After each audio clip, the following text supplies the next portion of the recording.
अगर आपने पिछला पार्ट मिस कर दिया है तो पहले उसे जरूर देख लीजिए। पिछले पार्ट में सियोन टॉप 10 में पहुंच गया था। डीप फॉरेस्ट में एक स्वॉर्ड्समैन ने उसे चैलेंज किया, लेकिन ज़ोरो नाम के एक एल्फ आर्चर ने उसे पलक झपकते ही खत्म कर दिया और हमारा एमसी अपना क्लोक एक्टिव करके ये सब चुपचाप देख रहा था। अब देखते हैं आगे क्या होता है। थोड़ी देर बाद सियोन रिस्ट्रिक्टेड जोन चेक करता है और उसका एक्सप्रेशन सीरियस हो जाता है। जोन अब और भी एग्रेसिवली श्रिंक हो रही थी। 87 डेज अभी भी बाकी हैं, मतलब जोन सर्वाइवर्स के अकॉर्डिंग मूव कर रही है। प्लेयर्स जितने कम होते जा रहे थे, मैप उतना ही छोटा होता जा रहा था। कुछ टाइम बाद सियोन एक ओपन फील्ड में पहुंचता है। वह इंस्टेंटली कॉशियस हो जाता है। ओपन एरिया, यहाँ फाइट हुई तो हर कोई नोटिस कर लेगा। वह इमीडिएटली टर्न करके निकलने वाला होता है, तभी फूश एक मैजिक अटैक डायरेक्टली उसकी तरफ आता है। सियोन रिफ्लेक्सिवली साइड डॉज करता है। अटैक उसके एग्जैक्ट हिडन पोजीशन पर हिट करता है। उसकी आंखें इंस्टेंटली नैरो हो जाती हैं। उन्होंने मुझे देख लिया। क्लोक एक्टिव होने के बावजूद अटैक परफेक्टली उसकी लोकेशन पर एंड था और बिफोर वह प्रॉपरली प्रोसेस कर पाता, मल्टीपल मैजिक अटैक्स एक साथ उसकी तरफ शूट होते हैं। Boom boom boom. सियोन का चेहरा टेंस हो जाता है। सारे डॉज नहीं कर पाऊंगा। इस बार उसके पास चॉइस नहीं थी। वह डीप ब्रीथ लेता है और अपनी इनर एनर्जी गैदर करता है। पियर्सिंग फिस्ट, धाम। उसका पंच डायरेक्टली इनकमिंग मैजिक अटैक्स से कोलाइड करता है। शॉकवेव पूरा फील्ड हिला देती है और सरप्राइजिंगली सियोन सारे अटैक्स डिस्ट्रॉय कर देता है। उसकी आंखें स्लाइटली वाइडन हो जाती हैं। मैं एक्सपेक्टेड से भी स्ट्रॉन्गर हो गया। वह इंस्टेंटली हवा में लीप करता है। एनिमी लोकेट करने के लिए उसकी आंखें रैपिडली सराउंडिंग्स स्कैन करती हैं और फाइनली एक ट्री के ऊपर हिडन मेज उसे दिख जाता है। दूसरी तरफ मेज पैनिक में था। उसने अभी अभी मैसिव अमाउंट ऑफ मना यूज किया था और फिर भी सियोन को स्क्रैच तक नहीं हुआ। मॉन्स्टर मेज इमीडिएटली नेक्स्ट स्पेल प्रिपेयर करने लगता है, लेकिन उसे चांस ही नहीं मिलता। शींग। सडनली एक और फिगर उसके पीछे अपीयर होता है और डायरेक्टली स्वॉर्ड उसके चेस्ट में घुसा देता है। मेज की आंखें शॉक से वाइडन हो जाती हैं। ब्लड उसके माउथ से निकलता है। अननोन प्लेयर कामली बोलता है, तुझे सारा मना ऑफेंस में वेस्ट नहीं करना चाहिए था। डिटेक्शन मैजिक या बैरियर के लिए भी सेव कर सकता था। मेज वीकली टर्न करता है, लेकिन नेक्स्ट सेकंड डेड हो जाता है। Active players remaining 5 dot. Seon का एक्सप्रेशन इंस्टेंटली सीरियस हो जाता है। टॉप 5। वह ऑफिशियली टॉप 5 प्लेयर्स में आ चुका था। अब जो नया प्लेयर मेज के पीछे खड़ा था, वह धीरे से अपनी स्वॉर्ड क्लीन करता है। उसका प्रेजेंस क्रीपी काम था। असैसिन। उसने डायरेक्टली सियोन की तरफ देखा। सियोन स्लाइटली सरप्राइज होता है। तुम मेरा नाम जानते हो? असैसिन फेंट स्माइल देता है। ऑब्वियसली तुम वही हो ना जिसने नाम सागुआन को मारा। एटमॉस्फेयर इंस्टेंटली टेंस हो जाता है। फिर वह बोलता है, लगता है बाकी प्लेयर्स भी तुझे ढूंढने के लिए काफी डेस्परेट होंगे। उसकी नजर सीधा सियोन पर टिकी हुई थी, लेकिन उन सबको इतनी मेहनत करने की जरूरत नहीं पड़ेगी। बस चुपचाप मर जा, क्योंकि जिस टारगेट पर मैंने नजर रख ली हो, आज तक वह कभी बच नहीं पाया। यह कहकर असैसिन अपनी दोनों सिकल्स निकाल लेता है। अगला ही पल वह बिजली की तरह सियोन की तरफ झपटता। सियोन तुरंत डिफेंसिव स्टांस ले लेता है। वह अटैक ब्लॉक करने के लिए तैयार था, लेकिन असैसिन की स्पीड उसकी एक्सपेक्टेशन से कहीं ज्यादा थी। सियोन आंख झपकाता भी नहीं और असैसिन उसके सामने से गायब हो जाता है। शक। एक तेज कट की आवाज गूंजती है। सियोन को तब तक समझ भी नहीं आता कि अटैक कब हुआ। उसके शरीर पर एक गहरा जख्म खुल चुका था। असैसिन पीछे लैंड करके मुस्कुराता है। इंटरेस्टिंग, मुझे लगा था तू 2 टुकड़ों में कट हो जाएगा, लेकिन तू मेरी एक्सपेक्टेशन से ज्यादा टफ निकला। सियोन चुप रहता है, लेकिन अंदर ही अंदर वह उसकी बात से एग्री करता है। अगर उसने लास्ट मोमेंट पर अपनी बॉडी को इंटरनल एनर्जी से रेनफोर्स ना किया होता तो उसका हाथ सच में कट चुका होता। अब सियोन को मानना पड़ता है, सामने वाला ओपोनेंट कोई आम प्लेयर नहीं था। वह सच में डेंजरस था। असैसिन अपनी सिकल्स घुमाता हुआ फिर बोलता है, तू मरने वाला है। डार्कनेस में मैंने आज तक किसी असैसिनेशन को फेल नहीं होने दिया। जैसे ही वह डार्कनेस शब्द बोलता है, सियोन के दिमाग में अचानक एक आइडिया चमकता है। क्लोक ऑफ हाइडिंग, वही आइटम जो अंधेरे में उसे इनविजिबल बना बना देता था और उसी वक्त असैसिन दोबारा उसकी आंखों के सामने से गायब हो जाता है। एक पल बाद वह सियोन के पीछे अपीयर होता है। उसकी सिकल्स सीधा सियोन की गर्दन की तरफ बढ़ रही थीं, लेकिन अटैक लैंड होने से पहले ही सियोन क्लोक ऑफ हाइडिंग एक्टिवेट कर देता है और वह भी हवा में गायब हो जाता है। असैसिन की आंखें फट जाती हैं। क्या तू कहाँ गया? वह पागलों की तरह आसपास देखने लगता है। तभी अंधेरे में सियोन की आवाज सुनाई देती है, स्टेल्थ स्किल बुरी नहीं है तेरी, लेकिन मेरे क्लोक के सामने कुछ भी नहीं। असैसिन अभी रिएक्ट भी नहीं कर पाता कि अचानक सियोन उसके पीछे अपीयर हो जाता है और बिना हिचकिचाहट के अपना डैगर उसकी बॉडी में घुसा देता है। असैसिन की बॉडी से लूट कलेक्ट करने के बाद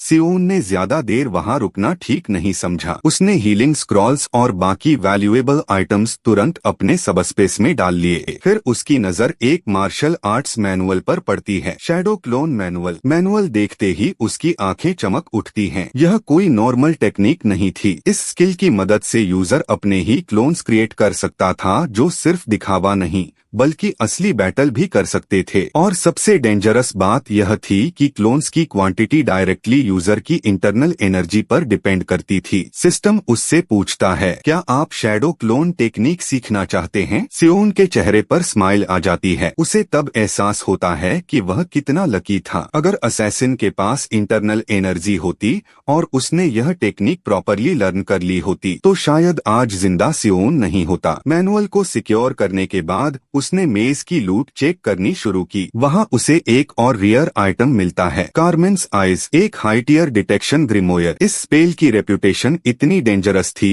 कि यह लगभग हर स्टेल्थ स्किल को काउंटर कर सकता था। तभी सियोन को समझ आता है कि मेज उसकी एग्जैक्ट लोकेशन कैसे ट्रैक कर पा रहा था। क्लोक ऑफ हाइडिंग के बावजूद उसका पोजीशन रिवील हो रहा था। रीजन यही ग्रिमोयर था, लेकिन एक प्रॉब्लम थी। इस स्पेल को लर्न करने के लिए रिक्वायर्ड मैजिक सर्कल लेवल उसके पास नहीं था, इसलिए फिलहाल वह सिर्फ उसे स्टोर करके रख सकता था। सियोन अभी भी ग्रिमोयर को इंस्पेक्ट कर ही रहा था कि अचानक स्विश, एक एरो उसके कान के बिल्कुल पास से गुजरता है। एरो उसके चीक को हल्का सा कट कर देता है। खून की एक पतली लाइन उसके गाल पर उभर आती है। सियोन तुरंत समझ जाता है कि अटैक किसने किया है। गेम में अब सिर्फ एक ही आर्चर बचा था, ज़ोरोचाना, डिवाइन आर्चर, और उसके अटैक का मतलब सिर्फ एक था। उसकी लोकेशन फिर से एक्सपोज हो चुकी थी। उसके रिएक्ट करने से पहले ही आसमान से एक अननोन मैजिक अटैक उसकी तरफ डिसेंड करने लगता है। सियोन ने पहले कभी ऐसा स्पेल नहीं देखा था और स्पेल की स्पीड देखकर उसे समझ आ गया कि डॉज करना ऑलमोस्ट इम्पॉसिबल है। स्पेल इतनी तेजी से उसकी तरफ आ रहा था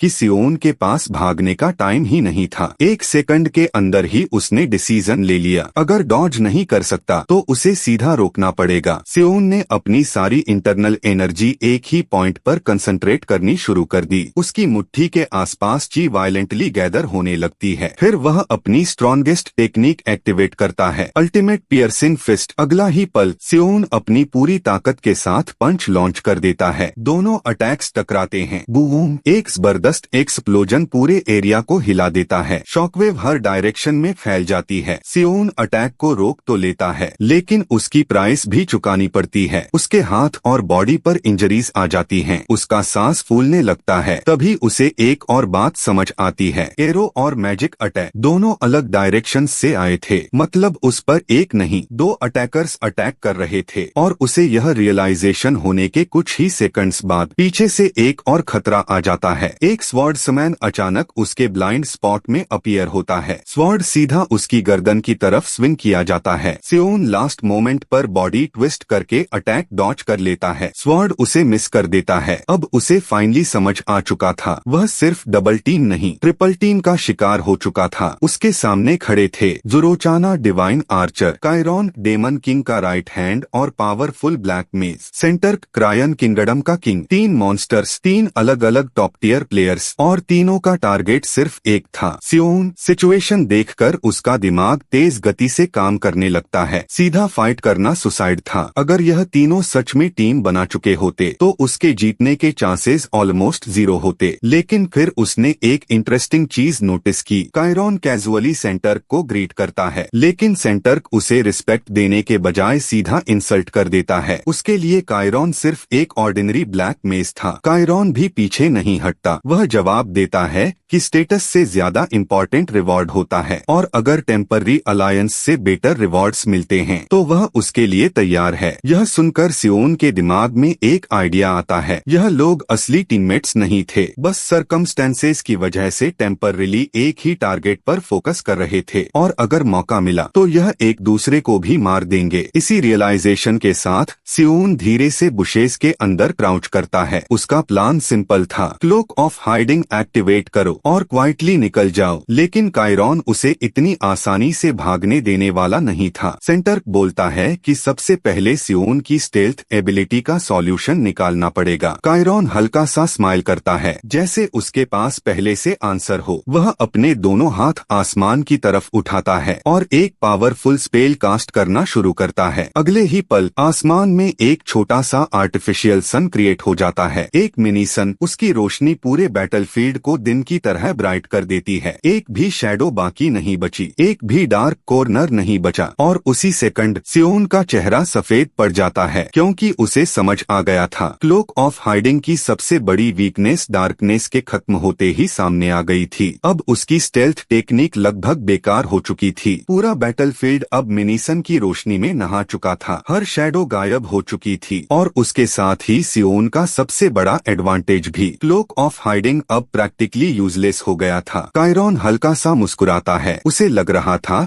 कि अब सियोन के पास भागने का कोई रास्ता नहीं बचा। फिर वह कैजुअली बात करते हुए बोलता है, अच्छा हुआ नाम ने एस्क्रो को खत्म कर दिया, वरना वह काफी बड़ी प्रॉब्लम बन सकता था। उसकी आवाज में कॉन्फिडेंस साफ सुनाई दे रहा था, जैसे उसे ऑलरेडी अपनी विक्ट्री नजर आ रही हो। फिर उसकी नजर सीधी सियोन पर टिक जाती है और वह ठंडी आवाज में बोलता है, अब तुम्हारी बारी है। डेमन किंग के नाम पर तुम यहीं मरोगे। अगले ही पल कायरॉन अपना स्पेल रिलीज कर देता है। डार्क मैजिक की एक जबरदस्त वेव सीधी सियोन की तरफ दौड़ पड़ती है। सियोन के दिमाग में पैनिक जरूर था, लेकिन उसने कंट्रोल नहीं खोया। उसका दिमाग अब भी फुल स्पीड पर काम कर रहा था। उसे एक बात अच्छी तरह पता थी, मेज की सबसे बड़ी वीकनेस क्लोज कॉम्बैट होती है। अगर वह कायरॉन के पास पहुंच जाए तो शायद गेम पलट सकता था। इसी सोच के साथ सियोन ने सीधा डिसीजन ले लिया। भागना बेकार था, डिफेंस भी ज्यादा देर तक काम नहीं करता, तो सिर्फ एक ही ऑप्शन बचता था, अटैक। सियोन सीधा कायरॉन की तरफ चार्ज कर देता है। उसकी स्पीड देखकर कायरॉन तुरंत समझ जाता है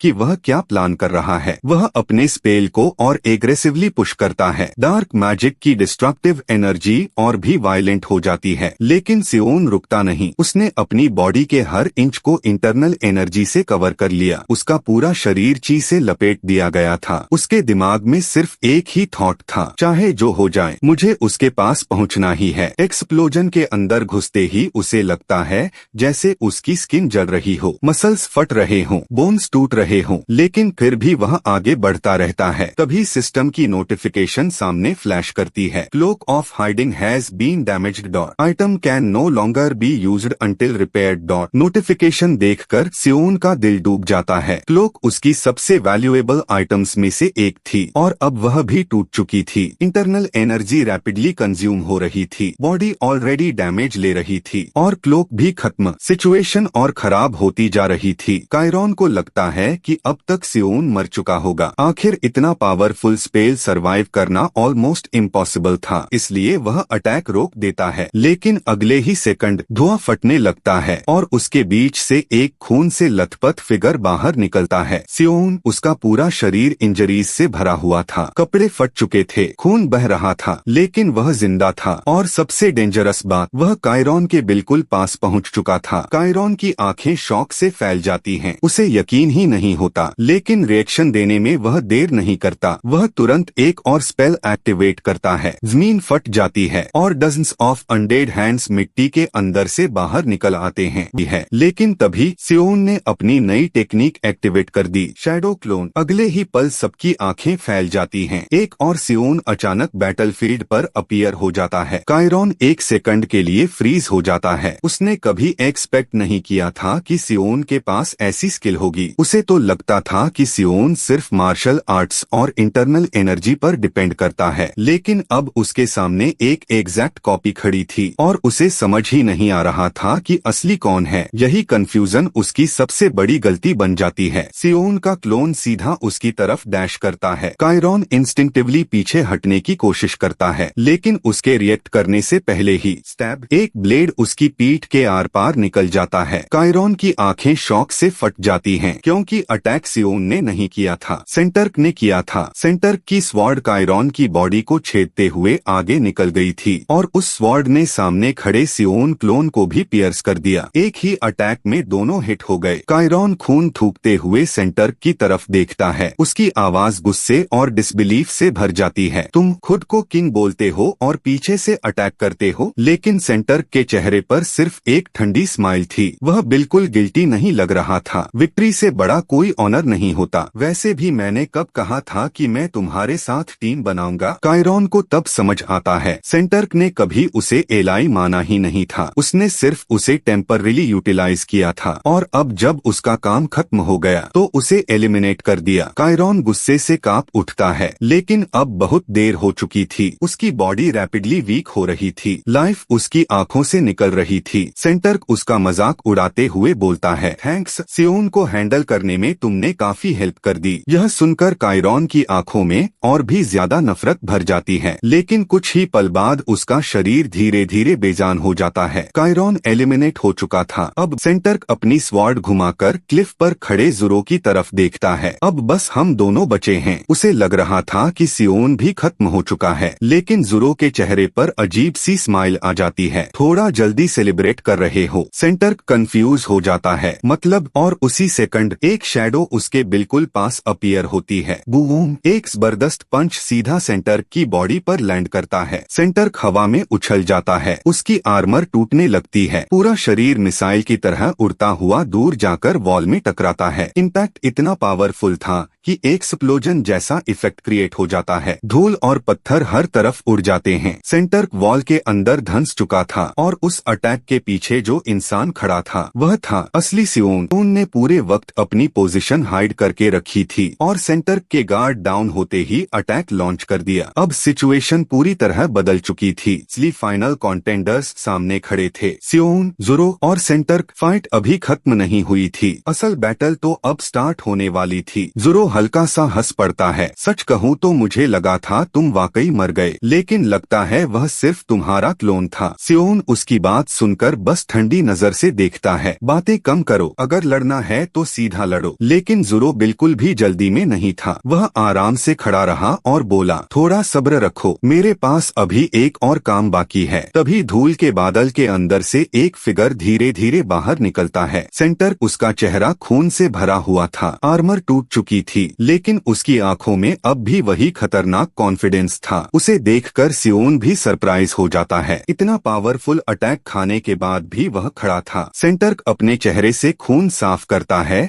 और सियोन की तरफ देखता है। मैं श्योर था मेरी स्वॉर्ड तुम्हें हिट हुई थी, लेकिन फिर से क्लोन निकला। उसकी नजर अपनी शैटर्ड आर्मर पर जाती है और फिर वह मुस्कुराता है। लेकिन मानना पड़ेगा, तुमने क्रिसियन की फाइनेस्ट आर्मर तोड़ दी। काफी इम्प्रेसिव है। डेंजर फील करते ही सियोन अपनी शर्ट उतार देता है। अब उसे पता था कि बातें करने का टाइम खत्म हो चुका है। उसने सीधा पूछ लिया, तो क्या प्लान है? एक एक करके आओगे या दोनों मिलकर अटैक करोगे? सेंटर के होठों पर एक खतरनाक स्माइल आ जाती है। तुमने मुझे मजबूर कर दिया है, अब तुम देखोगे कि मैं सच में क्या कर सकता हूँ। अगले ही पल पुश सेंटर गायब हो जाता है, बिल्कुल गायब। सियोन को समझने का मौका भी नहीं मिलता और फिर स्टैब, एक तेज दर्द उसके बाएं कंधे में फैल जाता है। सेंटर की रेपियर उसके आर्म को आर पार छेद चुकी थी। सब कुछ इतनी स्पीड से हुआ कि सियोन प्रॉपरली रिएक्ट भी नहीं कर पाया। सेंटर उसके कान के पास आकर धीरे से बोलता है, स्पीड के मामले में मुझे आज तक किसी ने नहीं हराया। उसके चेहरे पर घमंड साफ दिख रहा था। अब तुम्हारा यह हाथ प्रैक्टिकली बेकार हो चुका है। सियोन का चेहरा पेन से टेढ़ा हो जाता है। उसे लगा था सेंटर स्ट्रेंथ बेस्ट फाइटर है, लेकिन रियलिटी बिल्कुल अलग थी। यह आदमी मॉन्स्ट्रस स्पीड भी रखता था और वह भी नाम के लेवल की। लेकिन सियोन इतनी दूर आकर हार मानने वाला नहीं था। उसने इतना सब कुछ सरवाइव किया था, नाम एस्क्रो, असैसिन, कायरॉन, सबके बाद वह यहाँ तक पहुँचा था। अब पीछे हटना इम्पॉसिबल था। उसने अपनी सारी अटेंशन इंटरनल एनर्जी पर फोकस कर दी और बिना एक सेकंड वेस्ट किए अपना हाथ सेंटर की रेपियर पर जमा दिया। सेंटर को लगा सियोन वेपन निकालने की कोशिश करेगा, लेकिन अगला सीन देखकर उसकी आंखें फैल जाती हैं। क्रैक! सियोन ने रेपियर को सीधा तोड़ दिया। सिर्फ ब्रूट फोर्स और इंटरनल एनर्जी से टूटा हुआ ब्लेड अब भी उसके आर्म के अंदर फंसा हुआ था। सियोन ने उसे खींचकर बाहर निकाला। खून हर तरफ छिड़क गया और फिर उसने वही ब्रोकन ब्लेड सेंटर की तरफ फेंक दिया। साथ ही एक्टिवेट किया ची पाम। ब्लेड मिसाइल की तरह शूट करता है और सीधा सेंटर के चेहरे को कट कर देता है। एक गहरा जख्म उसके फेस पर बन जाता है। कुछ पल के लिए साइलेंस छा जाता है। फिर सेंटर अपने चेहरे को टच करता है। उसकी उंगलियों पर खून लग जाता है और उसकी एक्सप्रेशन धीरे धीरे डार्क हो जाती है। तुमने मेरा चेहरा खराब कर दिया। अब वह वाकई गुस्से में आ चुका था। उधर सियोन एक सेकंड भी वेस्ट नहीं करता। वह तुरंत हीलिंग स्क्रॉल निकालता है। स्क्रॉल फाड़ते ही हीलिंग एनर्जी उसके आर्म को कवर कर लेती है। टूटा हुआ कंधा धीरे धीरे रिकवर होने लगता है। सेंटर भी अपना ब्रोकन वेपन देख लेता है। अब उसके पास रेपियर का आधा हिस्सा ही बचा था, लेकिन उसे कोई फर्क नहीं पड़ता। उसकी आंखों में पागलपन सा उभरने लगता है। लगता है मुझे ऑरा ब्लेड यूज करनी पड़ेगी। एक डेंजरस एनर्जी उसकी स्वॉर्ड के आसपास गैदर होने लगती है और सियोन को तुरंत समझ आ जाता है अब तक सेंटर सीरियस नहीं था। अब असली फाइट स्टार्ट होने वाली थी। सेंटर की स्वॉर्ड के आसपास चमकती हुई एनर्जी गैदर होने लगती है। कुछ ही सेकंड में उसकी ब्लेड एक डेंजरस ऑरा से कवर हो जाती है। हवा तक उस एनर्जी के प्रेशर से कांपने लगती है। सेंटर ठंडी मुस्कान के साथ बोलता है, काफी टाइम बाद किसी ने मुझे ऑरा ब्लेड यूज करने पर मजबूर किया है। तुम वाकई इम्प्रेसिव हो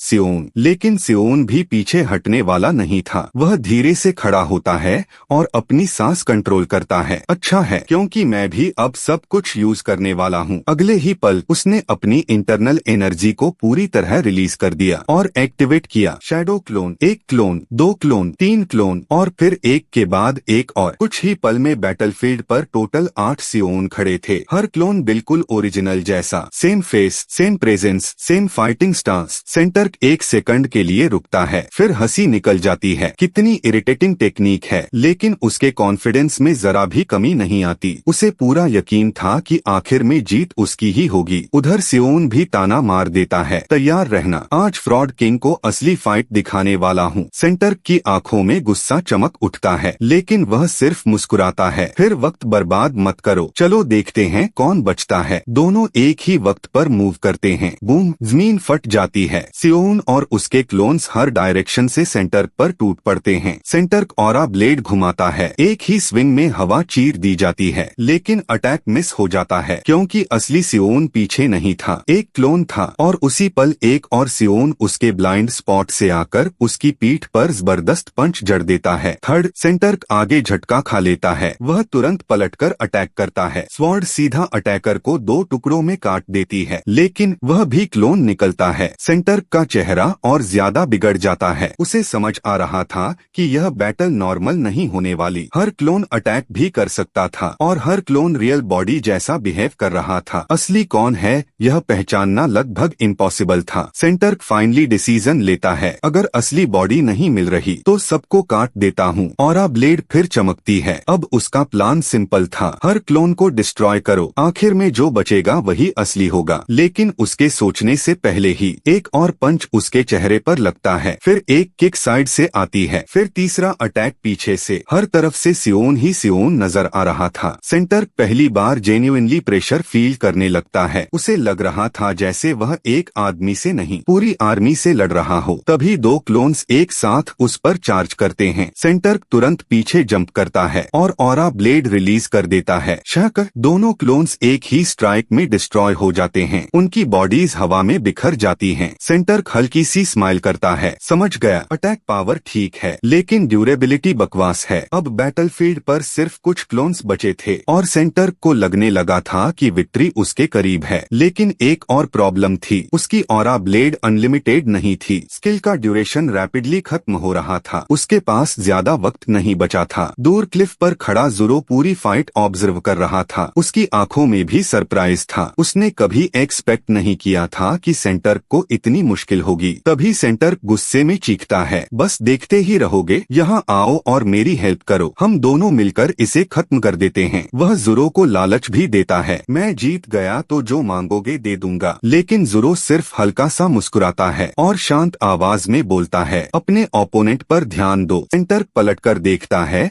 तो एक और सियोन सीधा उसकी तरफ चार्ज कर रहा होता है। बिना टाइम वेस्ट किए वह ऑरा ब्लेड रिलीज करता है। चमकती हुई ब्लेड हवा को चीरते हुए आगे बढ़ती है, लेकिन लास्ट मोमेंट पर सियोन अपना जिस्म नीचे झुका लेता है। अटैक उसके सिर के ऊपर से निकल जाता है। उसी मोमेंटम के साथ सियोन अपना हाथ आगे बढ़ाता है और एक पावरफुल पाम स्ट्राइक सेंटर्क की तरफ लॉन्च करता है। बूम! लेकिन इस बार सेंटर्क तैयार था। वह अटैक को सक्सेसफुली ब्लॉक कर लेता है। एक सेकंड के लिए सियोन का बैलेंस खुल जाता है और यही ओपनिंग सेंटर्क ढूंढ रहा था। उसकी आंखों में जीत की चमक आ जाती है। वह सीधा अपनी स्वॉर्ड सियोन के सीने में घुसा देता है। ब्लेड उसकी चेस्ट को छेदते हुए आर पार निकल जाती है। एक बड़ा सा होल उसके जिस्म में बन जाता है। सेंटर्क के चेहरे पर विक्टोरियस स्माइल आ जाती है, लेकिन वह स्माइल सिर्फ एक पल टिकती है, क्योंकि अगले ही सेकंड सियोन की बॉडी धुंधली पड़ने लगती है और फिर हवा में बिखर जाती है। क्लोन, एक और क्लोन। असली सियोन फिर से उसे बेवकूफ बना चुका था। सेंटर्क का चेहरा गुस्से से लाल हो जाता है। अब उसे फाइनली समझ आ गया था। पूरे बैटल के दौरान सियोन उसके साथ खेल रहा था, उसकी ऑरा ब्लेड का टाइम वेस्ट कर रहा था, उसे मेंटली एग्जॉस्ट कर रहा था और सबसे बड़ी बात, उसका मजाक उड़ा रहा था। सेंटर्क का पेशेंस टूट जाता है। बस अब मुझे जीत या हार की परवाह नहीं, मैं तुम्हें टुकड़े टुकड़े कर दूंगा। उसकी बॉडी से वायलेंट एनर्जी निकलने लगती है। ऑरा और भी अनस्टेबल हो जाती है। दूर खड़ा ज़ोरो यह सब देखकर सीरियस हो जाता है। उसने यह स्टेट पहले भी देखी थी और वह जानता था इसका मतलब क्या है। King of madness. सेंटर्क अपनी बरसर्क स्टेट में एंटर कर चुका था। अब उसकी स्पीड और अटैक पावर दोनों और भी ज्यादा डेंजरस हो गई थी। अगले ही पल वह लाइटनिंग की तरह बैटलफील्ड में दौड़ता है। ऑरा ब्लेड हर डायरेक्शन में चमक रही थी। एक स्ट्राइक, दो स्ट्राइक, तीन स्ट्राइक। सियोन के दो क्लोन्स उसके अटैक के सामने टिक ही नहीं पाते। वह एक ही पल में डिस्ट्रॉय हो जाते हैं। अब बैटलफील्ड पर सिर्फ दो सियोन बचे थे, एक असली, एक क्लोन। लेकिन सेंटर्क को नहीं पता था कौन सा कौन है। दोनों एक साथ उसकी तरफ चार्ज करते हैं। उनकी स्पीड भी कम नहीं थी। सेंटर्क बिना डरे सीधा सामने बढ़ता है। उसका अटैक राइट साइड वाले सियोन को हिट करता है। बॉडी तुरंत टूटकर बिखर जाती है। क्लोन, सिर्फ क्लोन। अब उसके सामने सिर्फ एक सियोन बचा था। सेंटर्क की आंखों में कॉन्फिडेंस लौट आता है। मिल गया, अब तू बच नहीं सकता। दोनों फाइटर्स एक दूसरे की तरफ दौड़ते हैं। बैटलफील्ड की हवा तक हेवी लगने लगती है। यह फाइनल एक्सचेंज था। एक ही अटैक सब कुछ डिसाइड करने वाला था। सेंटर्क अपनी पूरी ताकत ऑरा ब्लेड में डाल देता है। सियोन अपनी बची हुई सारी इंटरनल एनर्जी फिस्ट्स में कंसंट्रेट कर लेता है और फिर दोनों टकरा जाते हैं। बूम! एक जबरदस्त शॉकवेव पूरे एरिया में फैल जाती है। सेंटर्क की आंखों में पागलपन भरा कॉन्फिडेंस था। वह गरज कर बोलता है, हैंड टू हैंड कॉम्बैट में तुम वाकई काफी अच्छे हो, लेकिन मेरे पास अभी भी एक ट्रम्प कार्ड बाकी है। सियोन कुछ समझ पाता उससे पहले ही सेंटर्क की ऑरा ब्लेड अचानक शेप चेंज करने लगती है। स्वॉर्ड के आसपास बिजलियां चमकने लगती हैं। एक टेरिफाइंग डिस्ट्रक्टिव एनर्जी हवा में फैल जाती है और फिर ऑरा ब्लेड लाइटनिंग फॉर्म। अगले ही पल एक वायलेंट ब्लास्ट सीधा सियोन पर टूट पड़ता है। सियोन रिएक्ट करने की कोशिश करता है, लेकिन अटैक बहुत तेज था। बिजली जैसी एनर्जी उसकी बॉडी को सीधा हिट करती है। बूम! उसका शरीर हवा में उछल जाता है। हड्डियां तक हिल जाती हैं। पूरा जिस्म दर्द से भर जाता है। सियोन जमीन पर क्रैश करता है। खून उसके मुंह से निकलने लगता है। उसकी सांस तक लेना मुश्किल हो जाता है। सेंटर्क धीरे धीरे उसकी तरफ चलने लगता है। उसे लग रहा था कि बैटल फाइनली खत्म हो चुकी है। जमीन पर पड़ा सियोन मुश्किल से बोलता है, मत करो, अगर तुम मुझे अभी मार दोगे तो सबसे ज्यादा फायदा ज़ोरो को होगा। लेकिन सेंटर्क सुनने के मूड में नहीं था। उसकी आंखों में सिर्फ जीत थी और गुस्सा, बहुत सारा गुस्सा। वह सीधा सियोन के पास पहुंचता है और बिना हेजिटेशन के अपनी स्वॉर्ड उसके सीने में घुसा देता है। स्टैब! ब्लेड सीधा चेस्ट के आर पार चली जाती है। बॉडी झटके से हिलती है, फिर बिल्कुल शांत हो जाती है। सेंटर्क गहरी सांस लेता है। उसकी ऑरा ब्लेड भी उसी वक्त खत्म हो जाती है। स्किल का ड्यूरेशन फाइनली ओवर हो चुका था। सेंटर्क थक कर मुस्कुराता है। बिल्कुल लास्ट मोमेंट पर खत्म हुआ,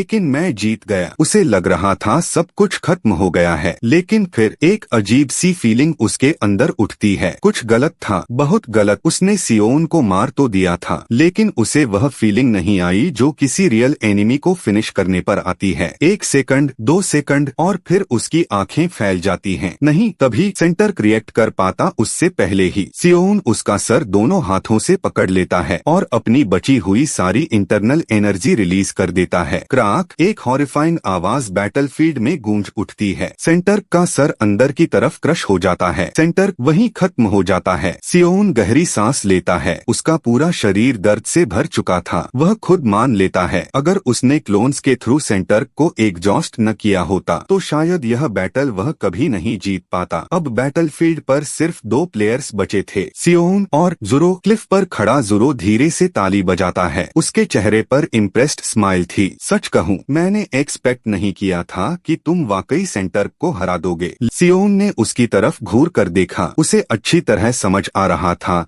कि ज़ोरो पूरी फाइट के दौरान क्या कर रहा था। जब सेंटर और सियोन एक दूसरे की जान लेने में लगे हुए थे, तब ज़ोरो सिर्फ वेट कर रहा था। उसने अपनी एनर्जी वेस्ट नहीं की, कोई रिस्क नहीं लिया, और अब जब दोनों ऑलमोस्ट टूट चुके थे, वह क्लीन अप करने के लिए रेडी था। ज़ोरो ने सेंटर की लाश की तरफ देखा और सिर हिला दिया। वैसे एक बात के लिए थैंक यू। सेंटर बहुत ट्रबलसम था, उसे हैंडल करने में मुझे काफी प्रॉब्लम होती। सियोन ने दांतों को भींच लिया। बकवास बंद करो, लड़ना है तो लड़ो। ज़ोरो हंस पड़ा। तुम अभी भी इतने इम्पेशेंट हो, लेकिन मेरे पास टाइम है। उसने अपना बो आराम से उठाया। उसकी मूवमेंट्स में बिल्कुल भी टेंशन नहीं थी, जैसे उसे ऑलरेडी पता हो कि रिजल्ट क्या आने वाला है। तुम्हारी कंडीशन देखो, body injured, inner energy almost खत्म, क्लोन्स भी यूज कर चुके हो, अब मुझे कैसे रोकोगे? सियोन ने जवाब नहीं दिया। अंदर ही अंदर वह भी जानता था कि सिचुएशन बुरी थी, लेकिन एक चीज ज़ोरो नहीं जानता था, सेंटर की डेथ के बाद जो लाइफ की रिलीज हुई थी, सियोन उसे एब्जॉर्ब कर चुका था। पूरा नहीं, लेकिन इतना जरूर कि उसकी बॉडी दोबारा मूव कर सके। वही उसकी लास्ट होप थी। ज़ोरो ने बोस्ट्रिंग खींची। अगले ही सेकंड ट्वांग, एक एरो हवा को चीर कर निकला। एरो की स्पीड इतनी ज्यादा थी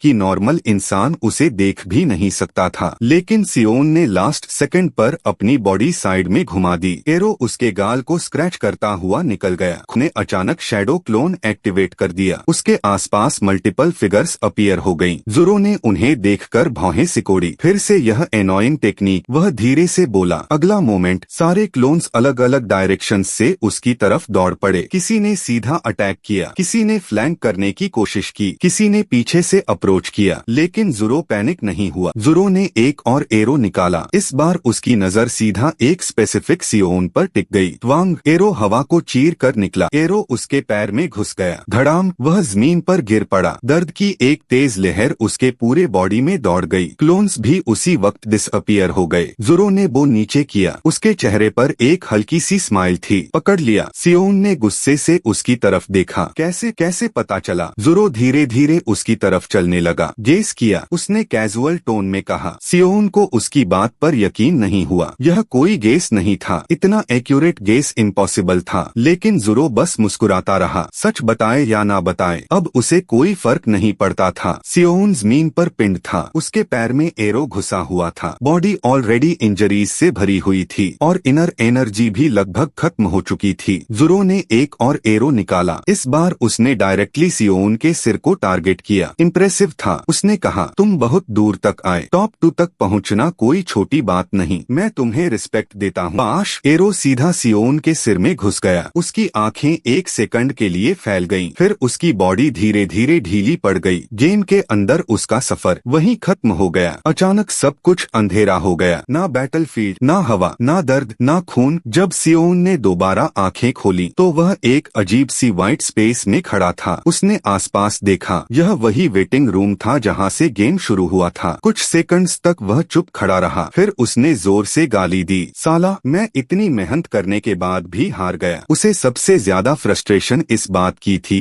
कि फाइनल रिवॉर्ड उसके हाथ से निकल गया। नाम को उसने मारा, सेंटर को उसने मारा, गेम भर सरवाइव भी वही करता रहा, और एंड में ज़ोरो सब कुछ ले गया। लेकिन कुछ देर बाद उसने एक लंबी सांस ली। सच कहें तो उसने भी नाम के साथ कुछ ऐसा ही किया था। जब नाम हेल्पलेस स्टेट में था, तब सियोन ने उसे फिनिश किया था। तो शायद यह गेम इसी तरह का था। यहाँ इमोशंस की कोई वैल्यू नहीं थी, सिर्फ रिजल्ट मैटर करता था। उसी वक्त सिस्टम की आवाज गूंजी, congratulations dot, you have successfully reached rank 2 dot. Seon तुरंत अलर्ट हो गया। सिस्टम कंटिन्यू करता रहा, you have qualified for participation in the next game dot. Seon की आंखें सिकुड़ गईं। नेक्स्ट गेम तो मतलब यह सब एक बार का इवेंट नहीं था, और भी गेम्स होने वाले थे और उसे वापस जाना पड़ेगा। सिस्टम ने अगला नोटिफिकेशन दिया, reward calculation complete dot, total reward coins earned 140 dot coins. Seon ने कंफ्यूजन में रिपीट किया। उसे समझ नहीं आ रहा था कि यह कॉइन्स एग्जैक्टली किस काम के हैं, लेकिन अगले ही सेकंड उसे जवाब मिल गया। उसके सामने एक के बाद एक आइटम्स अपीयर होने लगे। रिंग्स, मैनुअल्स, स्क्रॉल्स, वेपन्स, लूट का पूरा कलेक्शन हवा में फ्लोट करने लगा। यह सब वही आइटम्स थे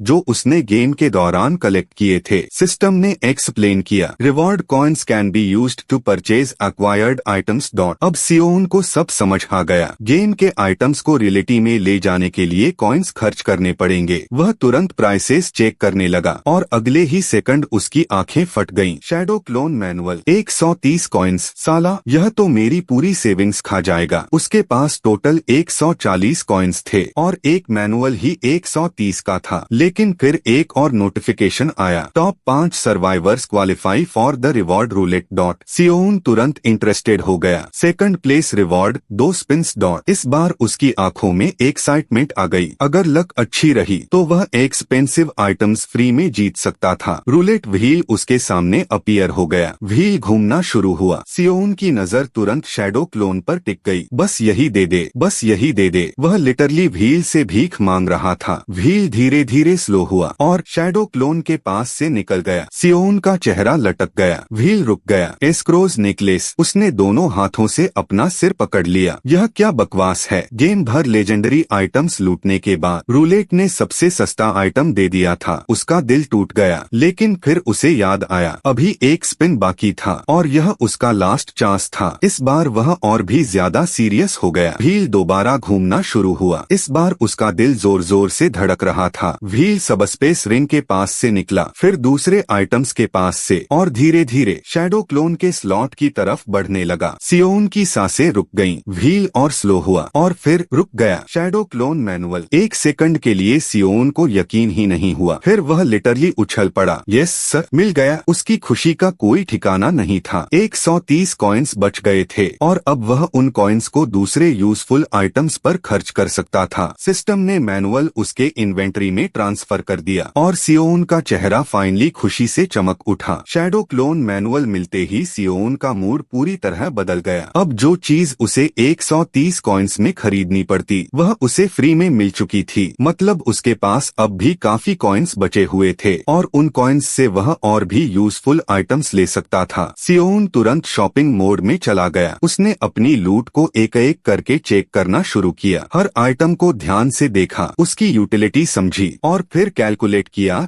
कि कौन सा आइटम रियलिटी में सबसे ज्यादा काम आएगा। अब वह पहले वाला क्लूलेस स्टूडेंट नहीं रहा था। गेम ने उसे सर्वाइवल और रिसोर्स मैनेजमेंट दोनों सिखा दिए थे। काफी देर तक सिलेक्शन करने के बाद उसने फाइनली अपनी परचेजेस कंप्लीट कर दी। सिस्टम ने उसकी चॉइसेस कंफर्म कर दी। उसके सामने रखे आइटम्स धीरे धीरे लाइट में कन्वर्ट होने लगे और फिर सिस्टम की आवाज दोबारा सुनाई दी, purchases completed dot, transfer will begin shortly dot. Seon ने गहरी सांस ली। अब सबसे इम्पोर्टेंट सवाल था, क्या यह सब सच में रियलिटी में जाएगा या फिर यह सिर्फ गेम के अंदर तक ही लिमिटेड था। उसके दिमाग में यही सवाल घूम रहा था। अगले ही पल पूरी व्हाइट स्पेस चमकने लगी। उसकी बॉडी हवा में उठ गई। सब कुछ ब्लर होने लगा और फिर एक झटके के साथ सब कुछ बदल गया। सियोन ने आंखें खोली। उसने तुरंत आसपास देखा। पुरानी गली, पुराना एनवायरनमेंट, सब कुछ वैसा ही था। वह वापस आ चुका था रियलिटी में। कुछ सेकंड्स तक वह बस वहीं खड़ा रहा। उसे लग रहा था जैसे वह सपना देख रहा हो। लेकिन फिर उसने अपनी मुट्ठी खोली और उसकी सांसें रुक गईं। उसकी पाम पर एक रिंग रखी हुई थी, सबस्पेस रिंग, वही रिंग जो उसने गेम में जीती थी। उस मोमेंट उसके सारे डाउट्स खत्म हो गए। गेम सच था, सब कुछ रियल था। जो कुछ उसने वहाँ एक्सपीरियंस किया था वह कोई हेलुसिनेशन नहीं था। सियोन ने बिना टाइम वेस्ट किए रिंग पहन ली, फिर अपना बैग उठाया और धीरे धीरे चलने लगा। उसके चेहरे पर एक हल्की सी स्माइल आ गई। अंदर से वह क्लियरली फील कर सकता था वह पहले जैसा नहीं रहा था। गेम ने उसे बदल दिया था और सबसे बड़ी बात अब उसे पता था कि नेक्स्ट गेम भी आने वाला है। अगर वह सरवाइव करना चाहता था तो उसे और स्ट्रॉन्गर बनना पड़ेगा, बहुत ज्यादा स्ट्रॉन्गर। कुछ देर बाद सियोन अपने स्टूडियो अपार्टमेंट पहुंच गया। यह अपार्टमेंट उसके पेरेंट्स ने उसके लिए रेंट पर लिया था। ऑफिशियली तो वह यहाँ इंग्लिश एग्जाम की प्रिपरेशन के लिए रह रहा था, लेकिन अब उसकी प्रायोरिटीज पूरी तरह बदल चुकी थीं। बुक्स और एग्जाम्स से ज्यादा इम्पोर्टेंट चीज थी सर्वाइवल। रूम में एंटर करते ही उसने दरवाजा बंद किया, बैग साइड में रखा और सीधा फ्लोर पर लोटस पोजीशन में बैठ गया। उसे सबसे पहले एक चीज टेस्ट करनी थी, कल्टीवेशन, वही टेक्निक जो दून ने उसे सिखाई थी। सियोन ने आंखें बंद की, सांस को कंट्रोल किया और इनर एनर्जी गैदर करने की कोशिश शुरू कर दी। मिनट बीत गए।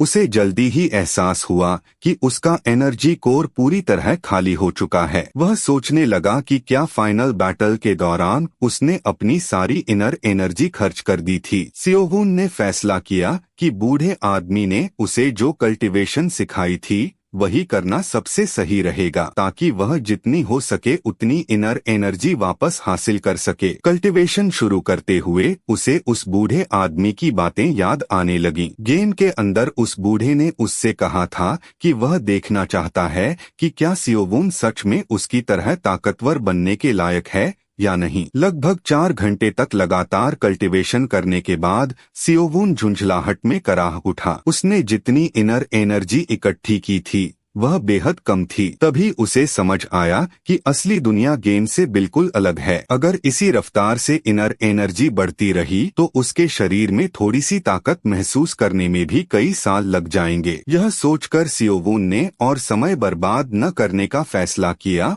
और गेम से लाए हुए सामान को व्यवस्थित करने लगा। अपने आइटम्स देखते हुए उसे अफसोस हुआ कि उसे इससे बेहतर मार्शल आर्ट नहीं मिली। फिर उसके दिमाग में एक और बात आई, शायद मार्शल आर्ट को भी इनर एनर्जी की तरह धीरे धीरे प्रैक्टिस करके ही सीखना पड़ेगा। अगर सच में ऐसा है तो जल्दी ताकतवर बनने का कोई मौका नहीं था। उसी समय सिस्टम ने उससे पूछा कि क्या वह मार्शल आर्ट सीखना चाहता है। यहीं सियोवून को एहसास हुआ कि गेम वाला सिस्टम असली दुनिया में भी काम कर रहा है। उसने तुरंत अपने कमरे में हाथ पैर चलाकर मार्शल आर्ट टेक्निक की प्रैक्टिस शुरू कर दी। टेक्निक सीखने के बाद उसे साफ महसूस हुआ कि बिना इनर एनर्जी के इसकी ताकत गेम जैसी बिल्कुल नहीं थी। इसके बाद सियोवून ने अपना स्टोरेज खोला और बाकी सामान देखने लगा। तभी उसे पता चला कि एस्क्रो का नेकलेस भी उसके साथ असली दुनिया में आ गया था। कहा गया था कि यह नेकलेस प्योर गोल्ड से बना है, इसलिए उसने उसे दांत से काटकर जांचा। उसकी हैरानी की कोई सीमा नहीं रही क्योंकि नेकलेस नकली नहीं था। उसने वजन देखकर अंदाजा लगाया कि यह कम से कम 10 मिलियन वॉन का होगा। जैसे ही उसे याद आया कि गेम में इसकी कीमत सिर्फ 1 कॉइन थी और असली दुनिया में इसकी इतनी बड़ी कीमत है, उसके चेहरे पर लालच भरी मुस्कान आ गई। अगर अगली बार वह ऐसे सिर्फ 10 नेकलेस भी वापस ले आया तो वह सीधा करोड़पति बन सकता था। गेम में भले ही यह नेकलेस लगभग बेकार था, लेकिन असली दुनिया में इसकी कीमत बेहद ज्यादा थी। इसके अलावा उसके पास रिफाइंड क्रोल्स ब्लड भी था। इस आइटम का इफेक्ट यह था कि जो भी इसे पिएगा उसकी पूरी 1 साल तक सेहत बिल्कुल अच्छी रहेगी। सियोवून इसे सिर्फ इसलिए वापस लाया था क्योंकि इसका इफेक्ट काफी आकर्षक लगा था। उसने सोचा कि अगर किसी अमीर टर्मिनल पेशेंट को यह बेच दिया जाए तो वह इसकी कोई भी कीमत वसूल सकता है। अब सियोवून पूरी तरह यकीन कर चुका था कि यह गेम उसके लिए जिंदगी बदल देने वाला मौका बनने वाला है। तभी उसके पेट से अजीब आवाजें आने लगीं। उसे याद आया कि गेम में वह लगातार बेकार खाना खा रहा था, लेकिन कल्टीवेशन में इतना व्यस्त था कि उसे भूख का एहसास ही नहीं हुआ। उसने तय किया कि अब समय आ गया है कि वह जाकर असली खाना खाए। इसके बाद सियोवून ग्रैंडमास डिनर नाम के रेस्टोरेंट में पहुंचा और एक सेट मील ऑर्डर किया। कुछ ही देर में उसके सामने वही 5000 वॉन वाला सेट मील रखा गया, जिसे वह पहले कभी बहुत बड़ी लग्जरी समझता था। जैसे ही उसने खाना शुरू किया उसकी आंखों से आंसू बहने लगे। कई दिनों तक सिर्फ जर्की खाकर लगभग मरने की नौबत आ गई थी, इसलिए इतना अच्छा खाना खाकर वह खुद को रोक नहीं पाया। दादी ने उसे रोते देखा तो बोली कि रोना बंद करो, नहीं तो खाने का मजा खराब हो जाएगा। उन्होंने यह भी कहा कि वह तो कल ही यहाँ खाना खाकर गया था। सियोवून ने मुस्कुराकर जवाब दिया कि खाना इतना स्वादिष्ट है कि इसलिए उसकी आंखों में आंसू आ गए। तभी उसे एहसास हुआ कि गेम में बीता हुआ समय असली दुनिया के समय पर असर नहीं डालता। खाना खत्म करने के बाद उसने दादी को धन्यवाद कहा। दादी ने उसे डांटने के अंदाज में कहा कि इतनी बातें मत बनाया करो और फिर से यहाँ खाना खाने जरूर आना। रेस्टोरेंट से निकलकर सड़क पर चलते हुए सियोवून सोचने लगा कि अगला गेम आखिर कब शुरू होगा। उसे गेम से पहले ज्यादा से ज्यादा इनर एनर्जी इकट्ठी करनी थी। उसी समय उसे स्ट्रेंथ रिंग याद आई। उसने रिंग पहन ली और सोचा कि क्या यह असली दुनिया में भी गेम की तरह काम करेगी। इसे परखने के लिए उसने हल्की सी छलांग लगाई, लेकिन अगले ही पल वह इतनी ऊंचाई तक पहुंच गया कि तुरंत वापस जमीन पर गिरना पड़ा। वह अपनी नई ताकत महसूस करके हैरान रह गया। साथ ही उसने दुआ की कि किसी ने उसे ऐसा करते हुए न देखा हो। अगर उसकी ताकत की खबर फैल गई तो वह बहुत बड़ी मुसीबत में फंस जाएगा। इसके बाद सियोवून वापस अपने कमरे में लौट आया। अब वह एक और चीज आजमाना चाहता था जिसे पहले इस्तेमाल करने की उसकी हिम्मत नहीं हुई थी। लेकिन अब जबकि गेम की सारी चीजें असली दुनिया में भी सही तरह काम कर रही थीं, उसने अपना फैसला बदल लिया। उसने स्टोरेज से सबसे महंगा आइटम निकाला। वह था 50 कॉइन्स की कीमत वाला एलिक्सिर ऑफ इनसाइट। उसे याद आया कि गेम में इसे पीने के बाद वह पूरे 3 घंटे तक हिल भी नहीं पाया था। ऐसा लग रहा था जैसे उसके शरीर के अंदर आग जल रही हो। फिर सियोवून ने बिना देर किए एलिक्सिर पी लिया। पोषण उसके पेट तक पहुंचता उससे पहले ही उसका असर शुरू हो गया। उसके शरीर के हर रोम छिद्र से एनर्जी फूटने लगी। भयानक दर्द की वजह से वह जोर जोर से चीखने लगा। 3 घंटे बाद उसके पड़ोस में रहने वाली बुजुर्ग महिला ने पुलिस बुला ली। उन्होंने ऑफिसर्स से कहा कि सियोवून के कमरे की दीवारें बहुत ज्यादा गर्म हो गई हैं। उन्होंने दरवाजा भी खटखटाया था, लेकिन हैंडल इतना गर्म था कि छूना भी नामुमकिन था। पुलिस वालों ने कहा कि उन्हें पुलिस नहीं, फायर डिपार्टमेंट को बुलाना चाहिए था। महिला ने जवाब दिया कि गर्मी तो थी, लेकिन कहीं आग नहीं लगी थी। ऑफिसर ने कहा कि शायद सियोवून ने बॉयलर बहुत ज्यादा गर्म कर दिया होगा, लेकिन बुजुर्ग महिला अपनी बात पर अड़ी रही। बहस खत्म करने के लिए एक ऑफिसर खुद दरवाजे तक गया। जैसे ही उसने हैंडल पकड़ने की कोशिश की, उसका हाथ बुरी तरह जल गया और वह दर्द से चिल्ला उठा। बुजुर्ग महिला तुरंत बोली, मैंने पहले ही कहा था। इसके बाद ऑफिसर्स ने दरवाजे के बाहर से आवाज लगाई और सियोवून से दरवाजा खोलने को कहा। पुलिस की आवाज सुनकर सियोवून धीरे धीरे दरवाजा खोलता है। उसका पूरा चेहरा लाल था और पसीना लगातार बह रहा था। उसने कहा कि उसे थोड़ा बुखार था, इसलिए उसने बॉयलर थोड़ा ज्यादा गर्म कर दिया। इतनी हालत होने के बावजूद वह मजाक में बोला कि फायर डिपार्टमेंट को बुलाना चाहिए था, पुलिस को नहीं। पुलिस ने जवाब दिया कि कंप्लेंट आने पर उन्हें आना ही पड़ता है। उन्होंने पूछा कि क्या उसके लिए एम्बुलेंस बुलाएं। सियोवून ने मना कर दिया। उसने कहा कि बस हल्का सा कोल्ड है और थोड़ी देर आराम करने से सब ठीक हो जाएगा। जब उसने बार बार कहा कि वह ठीक है, तो पुलिस वापस चली गई। जाते समय उन्होंने बुजुर्ग महिला से कहा कि ऐसी बातों के लिए बार बार पुलिस को परेशान न करें। दरवाजा बंद करते ही सियोवून जमीन पर गिर पड़ा। वह सोचने लगा कि आज तो वह सच में मरते मरते बचा है। असल में एलिक्सिर की एनर्जी आग की तरह उबल रही थी। अगर उसके पास व्हाइट मार्शल फिजिक आर्ट्स न होती तो वह इस एनर्जी को बिल्कुल संभाल नहीं पाता। अब उसे समझ आ गया कि गेम के उलट असली दुनिया में एलिक्सिर इस्तेमाल करना काफी खतरनाक हो सकता है। फिर भी उसने अपनी स्किल आजमाने का फैसला किया। उसने अनस्टॉपेबल फिस्ट इस्तेमाल की और अपनी हथेली आगे की तरफ चलाई। अगले ही पल एक जबरदस्त फोर्स निकली जिसने उसकी कुर्सी के टुकड़े टुकड़े कर दिए। अब उसे पता चल गया कि उसकी टेक्निक्स असली दुनिया में भी उतनी ही प्रभावी हैं। लेकिन अब उसे गेम से लाए कुछ आइटम्स बेचने ही पड़ेंगे ताकि कम से कम नई कुर्सी खरीद सके। सके। अगले दिन सियोवून अपनी स्किल्स को बेहतर बनाने के लिए एक पब्लिक जिम पहुंचा, लेकिन जल्दी ही उसे समझ आ गया कि वहां आना गलती थी क्योंकि जिम बहुत ज्यादा भीड़ से भरा हुआ था। प्रैक्टिस के दौरान उसकी नजर कुछ हाई स्कूल डिलिंक्वेंट्स पर पड़ी। उनका लीडर खुलेआम सिगरेट पी रहा था। तभी एक बुजुर्ग आदमी उसके पास आए और बोले कि स्टूडेंट्स को स्मोकिंग नहीं करनी चाहिए। लड़के ने बदतमीजी से कहा कि दफा हो जाओ। उसने कहा कि उसके अपने पेरेंट्स भी उसे स्मोकिंग से नहीं रोकते। बुजुर्ग बोले कि फिर उसके पेरेंट्स ने उसकी परवरिश ठीक से नहीं की। यह सुनते ही लड़का गुस्से से भर गया। सियोवून समझ गया कि अब कुछ बुरा होने वाला है। जैसे ही लड़के ने बुजुर्ग को थप्पड़ मारने के लिए हाथ उठाया, सियोवून अचानक बीच में आ गया। उसने सीधे उसके चेहरे पर किक मारी। लड़का उड़ता हुआ दीवार से जा टकराया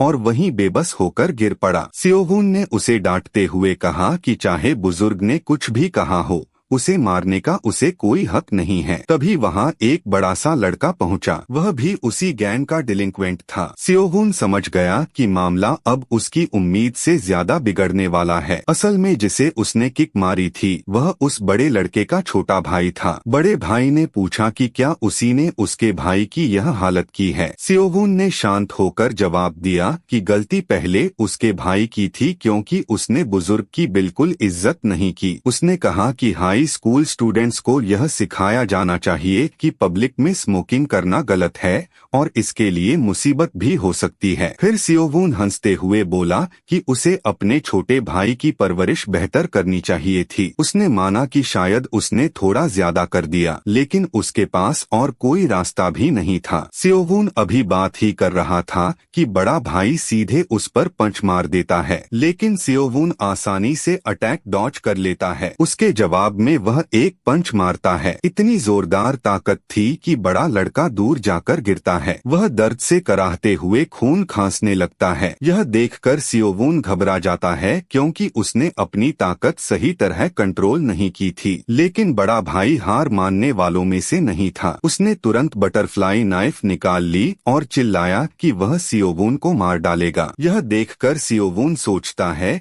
कि दोनों भाई एक जैसे ही हैं। बड़ा भाई नाइफ लेकर उसकी तरफ दौड़ता है और वार करता है, लेकिन सियोवून आसानी से बच जाता है। वह दोबारा हमला करता है। इस बार भी सियोवून बिना किसी मुश्किल के अटैक डॉज कर देता है। लड़ाई बढ़ने के साथ सियोवून को एहसास होने लगा कि आम इंसानों से लड़ना उसके लिए बेहद आसान हो चुका है। आखिरकार उसने नीचे झुककर बड़े लड़के के पैर पर किक मारी। लड़का संतुलन खोकर जमीन पर गिर पड़ा। पंच मारने से पहले सियोवून ने खुद को याद दिलाया कि उसे अपनी ताकत कंट्रोल करनी होगी। अगर कोई बड़ी दुर्घटना हो गई तो उसकी जिंदगी बर्बाद हो जाएगी। इसलिए उसने तय किया कि वह सिर्फ अपनी 50% ताकत ही इस्तेमाल करेगा। उसने अनडिफीटेड पाम स्ट्राइक से पंच मारा, लेकिन सिर्फ आधी ताकत इस्तेमाल करने के बाद भी बड़ा लड़का हवा में उड़ गया। वह दूर जाकर एक पेड़ से टकराया और उसका चेहरा बुरी तरह बिगड़ गया। आसपास मौजूद लोग सदमे में आ गए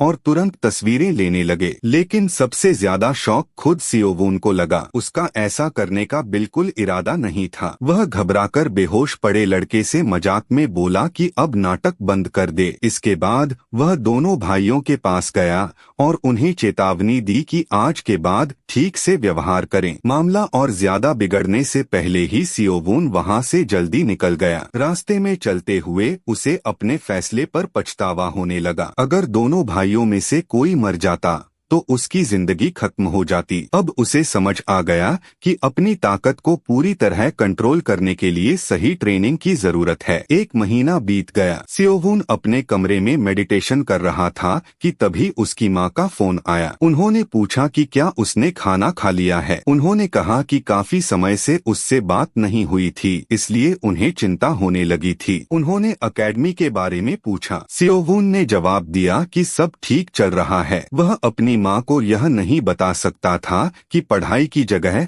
वह मार्शल आर्ट्स की ट्रेनिंग कर रहा है। इसके बाद उसने अपने पिता के बारे में पूछा। तभी उसकी माँ ने चौंका देने वाली खबर दी। उसके पिता का कार एक्सीडेंट हो गया था। यह सुनते ही सियोवून घबरा गया। उसने तुरंत पूछा कि चोट कितनी गंभीर है और एक्सीडेंट कैसे हुआ। माँ ने बताया कि उसके पिता डिलीवरी का काम कर रहे थे। उसी दौरान एक कार ने रेड लाइट तोड़ दी और उन्हें जोरदार टक्कर मार दी। ऑपरेशन का खर्च बहुत ज्यादा आने वाला था। वह पहले से ही पैसों की चिंता में डूबी हुई थीं। फिर उन्होंने भारी मन से पूछा कि क्या सियोवून के पास उसके अलाउंस में से कुछ पैसे बचे हैं जिन्हें वह भेज सके। सियोवून ने शांत आवाज में पूछा कि ऑपरेशन का कुल खर्च कितना आएगा। माँ ने बताया कि लगभग 1 से 2 मिलियन वॉन। सियोवून ने तुरंत स्टोरेज से एस्क्रो का नेकलेस निकाला। उसने माँ से कहा कि ज्यादा चिंता मत करो, शायद उसके पास इस समस्या का हल है। उसने वादा किया कि थोड़ी देर में दोबारा फोन करेगा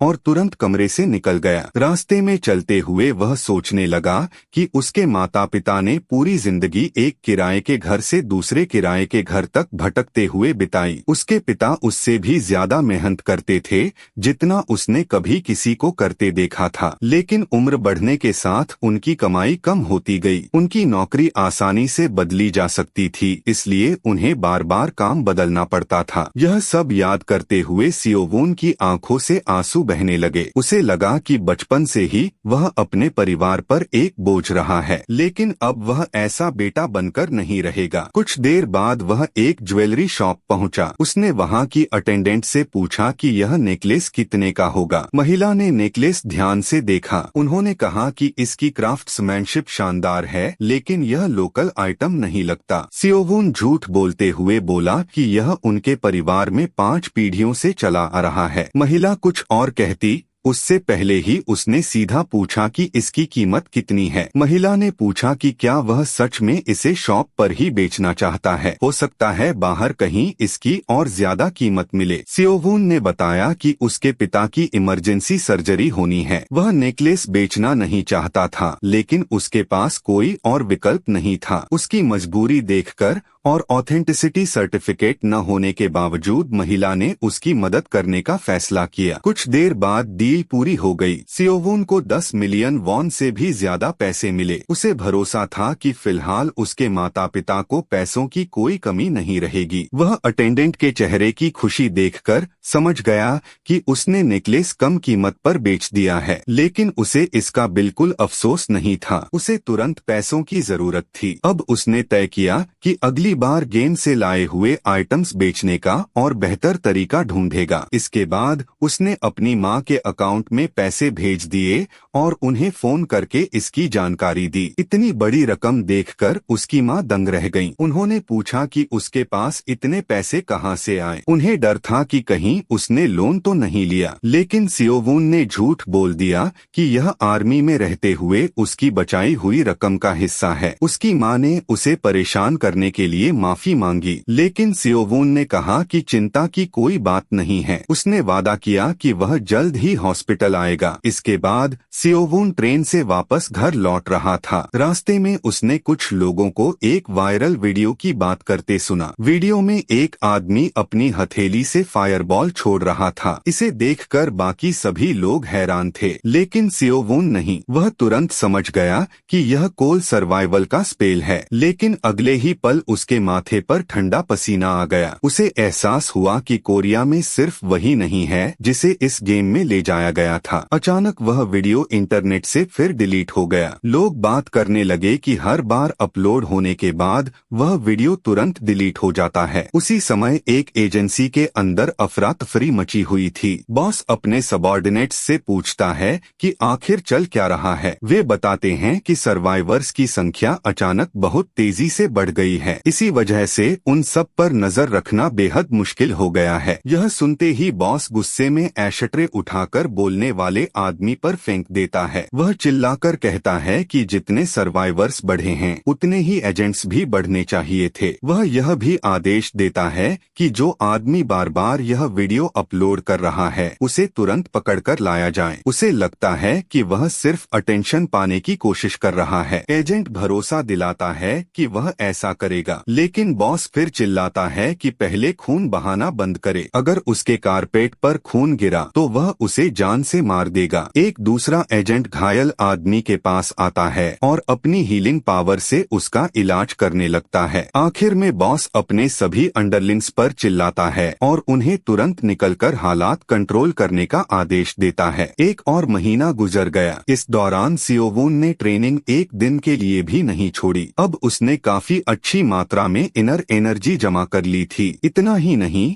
उसका शरीर भी धीरे धीरे इस एनर्जी का आदी हो चुका था। लेकिन अभी भी उसकी सबसे बड़ी समस्या यह थी कि अपनी मौजूदा इनर एनर्जी से वह सिर्फ एक शैडो क्लोन ही बुला सकता था। वह भी ज्यादा देर तक टिक नहीं पाता था। फिर भी सियोवून अपने शैडो क्लोन को ट्रेनिंग पार्टनर की तरह इस्तेमाल करता था। इससे उसकी प्रैक्टिस काफी एफिशिएंट हो जाती थी। लेकिन क्लोन जल्दी गायब हो जाता था, इसलिए ट्रेनिंग ज्यादा देर तक नहीं चल पाती थी। यह बात उसे निराश करती थी। उसे याद आया कि गेम में सेंटूर से लड़ते समय वह एक साथ 8 शैडो क्लोन्स कंट्रोल कर रहा था। अब वह सोचने लगा कि शायद पिछली फाइनल बैटल में उसने जरूरत से ज्यादा इनर एनर्जी खर्च कर दी थी। इसी वजह से उसकी मौजूदा डैंटियन की हालत इतनी खराब थी। उस रात की ट्रेनिंग खत्म होने के बाद सियोवून वापस घर लौटने लगा। उसने तय किया कि बेवजह दुखी होने से कोई फायदा नहीं, बेहतर होगा कि वह वापस कल्टीवेशन करे। ट्रेनिंग के बाद उसे हल्की भूख भी महसूस होने लगी, इसलिए उसने सोचा कि सबस्पेस स्टोरेज में देखकर पता करे कि वहां खाने लायक कुछ रखा है